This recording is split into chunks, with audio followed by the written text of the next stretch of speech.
அன்பு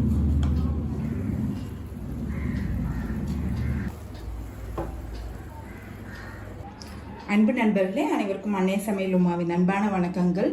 இன்னைக்கு அன்னை சமையல்ல பார்க்க போறது 1 kg சிக்கன் பிரியாணி. 7லேருந்து 8 பேர் வரைக்கும் நல்லா தாராளமா சாப்பிடலாம். வாங்க 1 kg சிக்கன் பிரியாணி எப்படி குழையாம செய்யறதுன்றத பார்க்கலாம். இப்போ 1 கிலோ சிக்கன் எடுத்து வச்சிருக்கேங்க. 1 கிலோ அரிசிக்கு 1 கிலோ சிக்கன் போட்டிங்கன்னா கரெக்டாக இருக்கும். நீங்கள் விருப்பப்பட்டீங்கன்னா சிக்கனோட அளவு அதிகமாகவும் போட்டுக்கலாம், இல்லை கம்மியாகவும் போட்டுக்கலாம். 1/4 கப் அளவு தயிர் சேர்த்துக்கலாங்க. புளிக்காத தயிராக இருக்கணும். 1 டேபிள் ஸ்பூன் அளவு இஞ்சி பூண்டு விழுது, 1 டேபிள் ஸ்பூன் மிளகாய்த்தூள், தேவையான அளவு உப்பு. இப்போ இதெல்லாத்தையும் நல்லா மிக்ஸ் பண்ணிக்கலாங்க.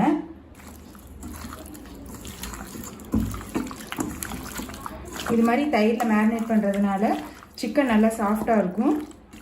இப்போ சிக்கனை 1/2 மணி நேரம் ஊற வச்சிடலாங்க. ஃப்ரிட்ஜில் வைக்க வேண்டாம், வெளியில் இருந்தாலே போதும். இப்போ 1 கிலோ பாஸ்மதி அரிசி எடுத்து வச்சுருக்கேங்க. நீங்கள் விருப்பப்பட்டீங்கன்னா எந்த அரிசி வேணால் யூஸ் பண்ணிக்கலாம். இந்த கப் மெஷர்மெண்ட் பண்ணதில் 1 கிலோ அரிசி 5.5 வந்தது. நீங்கள் விருப்பப்பட்டீங்கன்னா எந்த கப் வேணால் யூஸ் பண்ணிக்கலாம். டம்ளர் கூட யூஸ் பண்ணிக்கலாங்க. நீங்கள் எந்த கப் இல்லைன்னா டம்ளர் எடுக்கிறீங்களோ அதிலே தண்ணி எடுத்துக்கோங்க. அப்போ தான் உங்களுக்கு ஈஸியாக இருக்கும். இப்போ பாஸ்மதி அரிசியை கழுவிட்டு 20 நிமிஷம் ஊற வச்சுக்கலாங்க. அப்போ தான் பிரியாணி நல்லா உதிரி உதிரியாக வரும். இப்போ 1/4 லிட்டர் கடலெண்ணெய் சேர்த்துக்கலாம். கடல் எண்ணெயிலே பிரியாணி பண்ணிங்கன்னா டேஸ்ட் ரொம்ப நல்லா இருக்குங்க. 2 டேபிள் ஸ்பூன் நெய் சேர்த்துக்கலாம். இப்போ எண்ணெய் சூடாயிடுச்சு. 5 பட்டை,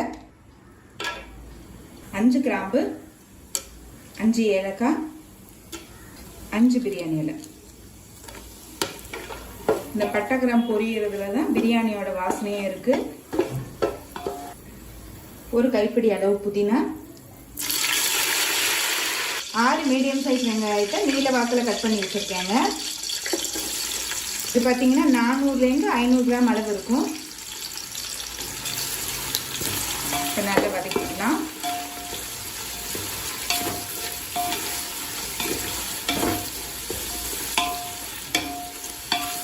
வெங்காயம் நல்லா பொன்னிறம் ஆகிற வரைக்கும் வெயிட் பண்ணலாங்க. இப்போ வெங்காயம் நல்லா வதங்கிடுச்சுங்க. கலர் பார்த்தாலே தெரியும், நல்லா மாறி இருக்கு. அடுத்தது 3 டேபிள் ஸ்பூன் இஞ்சி பூண்டு விழுது சேர்த்துக்கலாம். இது பார்த்தீங்கன்னா 1/4 கப் இஞ்சி பூண்டு அளவு.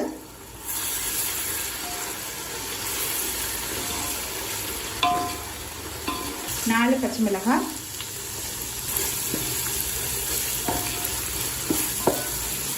நல்லா பச்சை வாசனை போக வதக்கிக்கிட்டாங்க. இப்போ அடுத்தது 4 மீடியம் சைஸ் தக்காளியை கட் பண்ணி சேர்த்துக்கலாங்க. இது 350 கிராம் இருக்குங்க.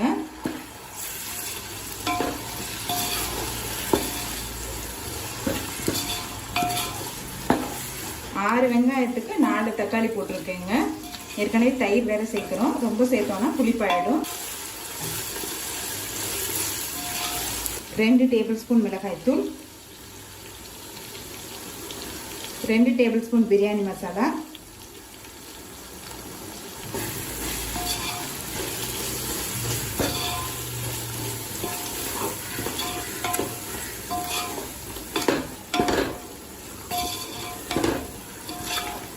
மிளகாத்தூள் வாசனை போக 1 நிமிஷம் வரைக்கும் வதக்கிக்கலாங்க.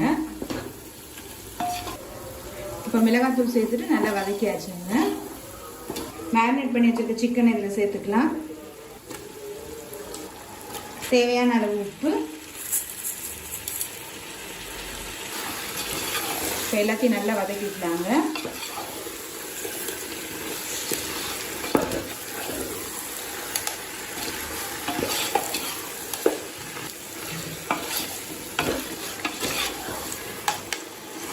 நம்ம சிக்கன் நல்லா மேரினேட் பண்ணி இருக்கிறதுனால சீக்கிரம் வெந்துடும்.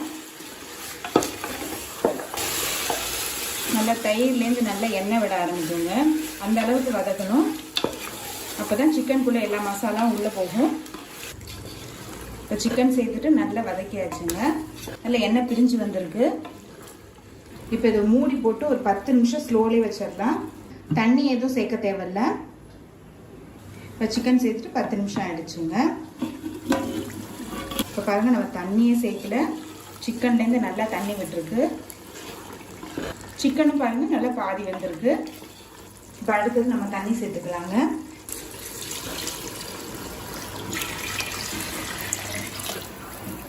ஒன்றுக்கு 1.5 அளவு தண்ணி சேர்த்துருக்கேன். சிக்கன்லேருந்தே நல்லா தண்ணி வந்துருக்குங்க. அதனால் 1க்கு 1.5 அளவில் தண்ணி சேர்த்தா போதும். 5.5 கப் அரிசி எடுத்துருந்தோங்க. அதனால் 8.25 கப் தண்ணி சேர்க்குறேன். இந்த டைமில் உப்பு புளிப்பெல்லாம் கரெக்டாக இருக்கான்னு பார்த்துக்கோங்க. நான் செக் பண்ணி பார்த்ததில் புளிப்பு கொஞ்சம் கம்மியாக இருக்க மாதிரி தெரிஞ்சுது. அதனால் இப்போ அரை மூடி எலுமிச்சை சாறு சேர்த்துக்கலாம்.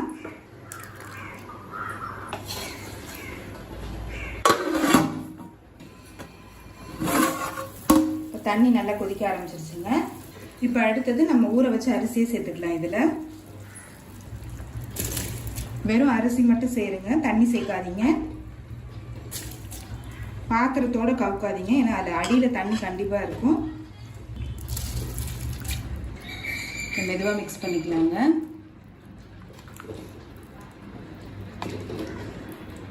அரிசி உடையாத மாதிரி மெதுவாக கிளறிக்கோங்க. இப்போ பாருங்கள், மீடியம் ஃப்ளேம்லேயே 15 நிமிஷம் இருந்ததுங்க.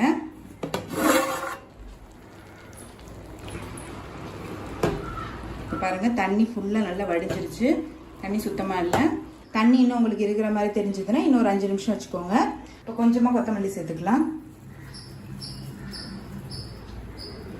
இப்போ அடுத்தது நம்ம தம் போட்டுடலாங்க. இப்போ தோசைக்கல் நல்லா சூடாயிடுச்சுங்க. இப்போ நம்ம பிரியாணி பாத்திரத்தை அதில் வச்சிடலாம். இப்போ தம் போட்ட பிறகு நம்ம ஸ்டவ்வை ஸ்லோலே வச்சுக்கணும். இப்போ அடுத்தது இது மேலே ஒரு பாத்திரம் வச்சுக்கலாங்க. இப்போ இந்த பாத்திரத்தில் சுடுதண்ணி ஊற்றிக்கலாங்க. இப்போ ஒரு 10 நிமிஷம் அப்படியே வச்சிடலாங்க. இப்போ 10 நிமிஷம் ஆயிடுச்சு. இப்போ இதை எடுத்துடலாம். இப்போ பிரியாணி எப்படி வந்திருக்குன்னு பார்க்கலாம். இப்போ கொஞ்சம் புதினா சேர்த்துக்கலாங்க. ஒரு 5 நிமிஷம் ஆறட்டுங்க, அதுக்கப்புறம் நம்ம கிளறிக்கலாம். இப்போ 5 நிமிஷம் ஆயிடுச்சு. இப்போ மெதுவாக கிளறிக்கலாம். மெதுவாக சைட்லேருந்தே கிளறுங்க. பிரியாணி பாருங்கள், நல்லா உதிரி உதிரியாக வந்திருக்கு. அரிசியும் பாருங்கள் உடையவே இல்லை. நீங்கள் விருப்பப்பட்டீங்கன்னா லாஸ்ட்டாக கொஞ்சமாக நெய் சேர்த்துக்கலாம். சிக்கன் பாருங்கள் நல்லா சாஃப்டாக வந்திருக்கு.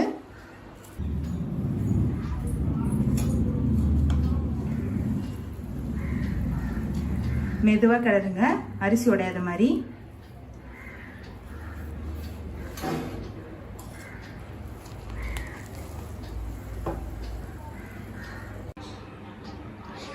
இப்போ 1 kg சிக்கன் பிரியாணி ரெடி ஆகிடுச்சுங்க. ரெசிபியை ட்ரை பண்ணி பாருங்கள், கண்டிப்பாக உங்களுக்கே பிடிக்கும். ரெசிபி பிடிச்சிருந்ததுன்னா வீடியோவை லைக் பண்ணுங்கள், கமெண்ட் பண்ணுங்கள். உங்கள் ஃப்ரெண்ட்ஸ் அண்ட் ஃபேமிலி கூட வீடியோவை ஷேர் பண்ணுங்கள். இது வரைக்கும் அன்னை சமையல் சேனலை சப்ஸ்கிரைப் பண்ணாமல் இருந்தீங்கன்னா சப்ஸ்கிரைப் பண்ணுங்கள். தேங்க்யூ.